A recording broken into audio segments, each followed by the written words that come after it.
Hi dears, എല്ലാവർക്കും രാഖീസ് വണ്ടർലാൻഡിലേക്ക് സ്വാഗതം. ഇന്ന് നമുക്ക് ചപ്പാത്തിയുടെ ഒക്കെ കൂടെ കഴിക്കാൻ പറ്റിയ ഒരു സിമ്പിൾ ആയിട്ടുള്ള പൊട്ടറ്റോ കറിയുടെ റെസിപ്പി എങ്ങനെയാണ് തയ്യാറാക്കുന്നതെന്ന് നോക്കാം. അതിനായിട്ട് ഞാനിവിടെ 2 മീഡിയം സൈസ് പൊട്ടറ്റോ നന്നായിട്ട് കഴുകി തൊലിയൊക്കെ കളഞ്ഞ് ക്യൂബ്സ് ആയിട്ട് കട്ട് ചെയ്ത് വെച്ചിട്ടുണ്ട്. ഇനി നമുക്ക് ഈ പൊട്ടറ്റോ ഒന്ന് ഫ്രൈ ചെയ്തെടുക്കണം. സോ അതിനായിട്ട് നമുക്കൊരു മാരിനേഷൻ വേണം. ഒരു 1/4 ടീസ്പൂൺ മഞ്ഞൾപ്പൊടി ഇട്ട് കൊടുക്കാം. എരിവിനാവശ്യമായിട്ടുള്ള മുളക് പൊടി ഇട്ട് കൊടുക്കാം. ഞാനിവിടെ 1 ടീസ്പൂൺ മുളക് പൊടിയാണ് ഇട്ട് കൊടുത്തിരിക്കുന്നത്. ആവശ്യത്തിന് ഉപ്പ് ഇട്ട് കൊടുക്കാം. ഇനി ഇത് കൈകൊണ്ട് നന്നായിട്ട് അങ്ങ് മിക്സ് ചെയ്ത് കൊടുക്കാം. വെള്ളം ഒന്നും ഒഴിക്കേണ്ട. ഇത് മിക്സ് ചെയ്തിട്ട് ഒരു 20 മിനിറ്റ് നമുക്കൊന്ന് മാറ്റി വെക്കണം. അതിനുശേഷം നമുക്കിതങ്ങ് ഫ്രൈ ചെയ്തെടുക്കാം. ഇത് ഇങ്ങനെ ഫ്രൈ ചെയ്യണമെന്ന് നിർബന്ധമൊന്നുമില്ല, ഓപ്ഷനിലാണ്. പക്ഷെ ഫ്രൈ ചെയ്തെടുക്കുകയാണെങ്കിൽ കുറച്ചുകൂടെ ടേസ്റ്റി ആയിരിക്കും. നമ്മുടെ ഈ പൊട്ടറ്റോയിൽ മസാലയൊക്കെ അങ്ങ് പിടിക്കും, അതുകൊണ്ടാണ് ഫ്രൈ ചെയ്യുന്നത്. സോ ഇത് നമുക്കൊരു 20 മിനിറ്റ് ഒന്ന് മാറ്റി വെച്ചതിന് ശേഷം നന്നായിട്ട് അങ്ങ് ഫ്രൈ ചെയ്തെടുക്കാം. അപ്പോൾ കിഴങ്ങ് കറി തയ്യാറാക്കാനായിട്ട് ഞാൻ ഇവിടെ ഒരു പാത്രത്തിൽ കുറച്ച് എണ്ണ ഒഴിച്ചു കൊടുത്തിട്ടുണ്ട്. ആ കിഴങ്ങ് ഫ്രൈ ചെയ്തെടുത്ത അതേ ഓയിൽ തന്നെയാണ് ഞാൻ ഒഴിച്ചു കൊടുത്തിരിക്കുന്നത്. അതാണ് ഈ ഒരു കളറ്. കിഴങ്ങ് ഫ്രൈ ചെയ്യുന്ന വീഡിയോ ഞാൻ ഷൂട്ട് ചെയ്തിട്ടില്ല, എൻ്റെ ക്യാമറ ഓഫ് ആയി പോയിരുന്നു, അതുകൊണ്ട് അത് ഷൂട്ട് ചെയ്യാൻ പറ്റിയിട്ടില്ല. സോ എണ്ണ ഒന്ന് ചൂടാകുമ്പോഴേക്കും അതിലേക്ക് 1 ടീസ്പൂൺ പെരിഞ്ജീരകം ചേർത്ത് കൊടുക്കാം. അതേപോലെ തന്നെ 1 ടീസ്പൂൺ ഇഞ്ചി വെളുത്തുള്ളി പേസ്റ്റ് ചേർത്ത് കൊടുക്കാം. ഇനി ഇതിലേക്ക് 2 മീഡിയം സൈസ് സവാള ചെറുതായിട്ട് അരിഞ്ഞതും 1 പച്ചമുളക് നെടുകെ കീറിയതും കുറച്ച് കറിവേപ്പിലയും ഇട്ട് കൊടുക്കാം.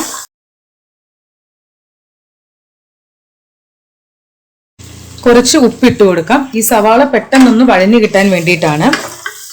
പിന്നെ ഞാനിവിടെ ഇഞ്ചി വെളുത്തുള്ളി പേസ്റ്റും അതുപോലെ തന്നെ പെരിഞ്ജീരകവുമാണ് ചേർത്ത് കൊടുത്തിരിക്കുന്നത്. നിങ്ങൾക്ക് വേണമെങ്കിൽ ഇഞ്ചിയും വെളുത്തുള്ളിയും അതുപോലെ തന്നെ പെരിഞ്ജീരകവും കൂടി ഒന്നിച്ച് ചതച്ചത് 1 ടീസ്പൂൺ ചേർത്ത് കൊടുത്താലും മതിയാകും. എൻ്റെ കയ്യിൽ ഇപ്പോൾ ഇഞ്ചി വെളുത്തുള്ളി പേസ്റ്റ് ഉള്ളത് കൊണ്ടാണ് ഞാൻ അത് ആഡ് ചെയ്ത് കൊടുത്തത്. ഇനി ഈ സവാള നമുക്ക് നന്നായിട്ട് അങ്ങ് വഴറ്റി കൊടുക്കാം. സവാള ചെറുതായിട്ട് വാടി വന്നിട്ടുണ്ട്. ഇനി ഇതിലേക്ക് പൊടികൾ ആഡ് ചെയ്ത് കൊടുക്കാം. തീ നന്നായിട്ട് കുറച്ച് വെച്ച ശേഷം 1/2 ടീസ്പൂൺ മഞ്ഞൾപ്പൊടി ഇട്ട് കൊടുക്കാം. 1 ടീസ്പൂൺ മുളക് പൊടി ഇട്ട് കൊടുക്കാം. മുളക് പൊടിയുടെ അളവൊക്കെ നിങ്ങളുടെ എരിവിനനുസരിച്ച് മാറ്റം വരുത്തണം. 1/2 ടീസ്പൂൺ മല്ലിപ്പൊടി ഇട്ട് കൊടുക്കാം. അതുപോലെ തന്നെ 1/4 ടീസ്പൂൺ ഗരം മസാലയും ഇട്ട് കൊടുക്കാം.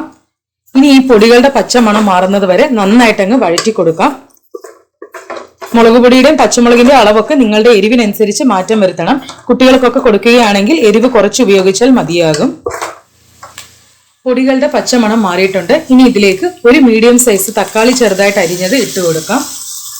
ഇനി ഈ തക്കാളി ഇതിൽ കിടന്ന് നന്നായിട്ട് അങ്ങ് കുക്കാവണം. സോ നമുക്ക് കുറച്ച് വെള്ളം അങ്ങ് ഒഴിച്ചു കൊടുത്ത് ഈ പാത്രം അങ്ങ് അടച്ചു വെച്ച് തക്കാളി അങ്ങ് കുക്ക് ചെയ്തെടുക്കാം.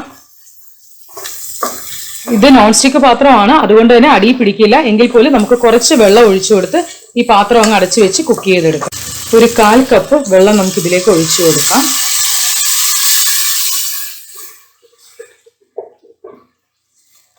ഇനി നമുക്ക് പാത്രം അങ്ങ് അടച്ചു വെച്ച് ഈ തക്കാളി അങ്ങ് കുക്ക് ചെയ്തെടുക്കാം. ചെറിയ തീയിൽ വെച്ചാൽ മതിയാകും. പാത്രം അടച്ചു വെച്ചിട്ട് കുറച്ച് സമയമായിട്ടുണ്ട്. നമുക്കൊന്ന് തുറന്നു നോക്കാം. എണ്ണയൊക്കെ നന്നായിട്ട് തെളിഞ്ഞു വന്നിട്ടുണ്ട്. നമ്മൾ ഒഴിച്ചു കൊടുത്ത വെള്ളമൊക്കെ വറ്റിയിട്ടുണ്ട്. ആ ടൊമാറ്റോ ഒക്കെ നന്നായിട്ട് കുക്കായിട്ടുണ്ട്. ഇത് മതിയാകും. ഇനി നമുക്കിതിലേക്ക് ഫ്രൈ ചെയ്ത് വെച്ചിരിക്കുന്ന പൊട്ടറ്റോ ഇട്ട് കൊടുക്കാം. നന്നായിട്ടങ്ങ് മിക്സ് ചെയ്ത് കൊടുക്കാം. നമ്മുടെ ഈ പൊട്ടറ്റോയിലേക്ക് നമ്മൾ ചേർത്ത് കൊടുത്ത മസാലയും ആ സവാളയും തക്കാളിയും ഒക്കെ ഒന്ന് യോജിക്കണം. നിങ്ങൾക്ക് വേണമെങ്കിൽ ഇതിങ്ങനെ വെച്ച് സ്റ്റോപ്പ് ചെയ്യാം. അപ്പൊ ഇതൊരു പൊട്ടറ്റോ റോസ്റ്റ് ആകും. നമുക്കിത് ചോറിന്റെ കൂടെയും ചപ്പാത്തിയുടെ കൂടെയും ഒക്കെ കഴിക്കാൻ പറ്റിയ ഒരു അടിപൊളി കോമ്പിനേഷൻ ആണ്. അതല്ല നിങ്ങൾക്ക് കറിയായിട്ട് വേണം എന്നുണ്ടെങ്കിൽ വെള്ളം ഒഴിച്ച് നിങ്ങൾക്ക് ഗ്രേവി ആക്കാം. അപ്പോൾ ഞാൻ ഇന്ന് റോസ്റ്റ് ആയിട്ടല്ല വെക്കുന്നത്, വെള്ളം ഒഴിച്ചു കൊടുത്ത് സാധാരണ ഒരു ഗ്രേവി ടൈപ്പാണ് വെക്കുന്നത്. കാരണം പൊട്ടറ്റോ റോസ്റ്റ് ഓൾറെഡി നമ്മൾ വെഡ്ഡിംഗ് സ്റ്റൈൽ പൊട്ടറ്റോ റോസ്റ്റിന്റെ വീഡിയോ ഞാൻ പോസ്റ്റ് ചെയ്തിട്ടുണ്ട്. കാണാത്തവർ അത് കണ്ടു നോക്കുക. ഇനി ഇതിലേക്ക് നമുക്ക് ആവശ്യത്തിന് വെള്ളം ഒഴിച്ചു കൊടുക്കാം. ഞാനൊരു 1/4 കപ്പ് വെള്ളമാണ് ഒഴിച്ചു കൊടുത്തിരിക്കുന്നത്. ചൂടുവെള്ളം തന്നെ ഒഴിച്ചു കൊടുക്കണം, നിർബന്ധമൊന്നുമില്ല. പച്ചവെള്ളം ഒഴിച്ചു കൊടുത്താലും മതിയാകും. ഇനി നമുക്കിതിലേക്ക് ഉപ്പൊന്ന് ഇട്ട് കൊടുക്കാം. ഓൾറെഡി നമ്മൾ സവാള വഴറ്റിയ സമയത്ത് ഉപ്പ് ഇട്ട് കൊടുത്തിട്ടുണ്ട്. അതുപോലെ തന്നെ പൊട്ടറ്റോ ഫ്രൈ ചെയ്യുന്ന സമയത്ത് ഉപ്പ് ഇട്ട് കൊടുത്തിട്ടുണ്ട്. സോ ഉപ്പ് ചേർക്കുമ്പോൾ സൂക്ഷിച്ച് ചേർക്കണം. നന്നായിട്ട് അങ്ങ് മിക്സ് ചെയ്ത് കൊടുക്കാം. അതിനുശേഷം തീ മീഡിയം ഫ്ലെയിമിലിട്ട് പാത്രം അടച്ചു വെച്ച് നമുക്കിതങ്ങ് കുക്ക് ചെയ്തെടുക്കാം.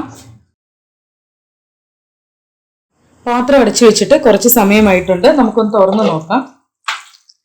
എണ്ണയൊക്കെ തെളിഞ്ഞു വന്നിട്ടുണ്ട്. നമ്മൾ ഒഴിച്ചു കൊടുത്ത വെള്ളമൊക്കെ വറ്റിയിട്ടുണ്ട്. ഇത് മതിയാകും. ഇനി ഇത് പൊട്ടറ്റോ കറി ആയതുകൊണ്ട് ഇരിക്കും തോറും കുറച്ച് കുറുകാനുള്ള ചാൻസ് ഉണ്ട്. സോ ഒരുപാട് തിക്കായി പോയി കഴിഞ്ഞാൽ കുറച്ച് ചൂടുവെള്ളം ഒഴിച്ച് ഒന്ന് തിളപ്പിച്ചെടുത്താൽ മതിയാകും. അപ്പൊ എനിക്ക് ഈ ഒരു കൺസിസ്റ്റൻസി മതിയാകും. സോ നമ്മുടെ സിമ്പിൾ ആയിട്ടുള്ള പൊട്ടറ്റോ കറി ഇതാ റെഡി ആയിട്ടുണ്ട്. ഇത് ചപ്പാത്തിയുടെയും പൂരിയുടെയും ഒക്കെ കൂടെ കഴിക്കാൻ പറ്റിയ ഒരു അടിപൊളി കോമ്പിനേഷൻ ആണ്. എല്ലാവരും ട്രൈ ചെയ്ത് നോക്കുക. വീഡിയോ ഇഷ്ടപ്പെട്ടാൽ ലൈക്ക് ചെയ്യാനും ഷെയർ ചെയ്യാനും മറക്കരുത്. കൂടാതെ ഇതുപോലത്തെ ചെറിയ ചെറിയ റെസിപ്പീസ് കാണുവാനായിട്ട് എന്റെ ചാനൽ ഒന്ന് സബ്സ്ക്രൈബ് ചെയ്യാൻ മറക്കരുത്.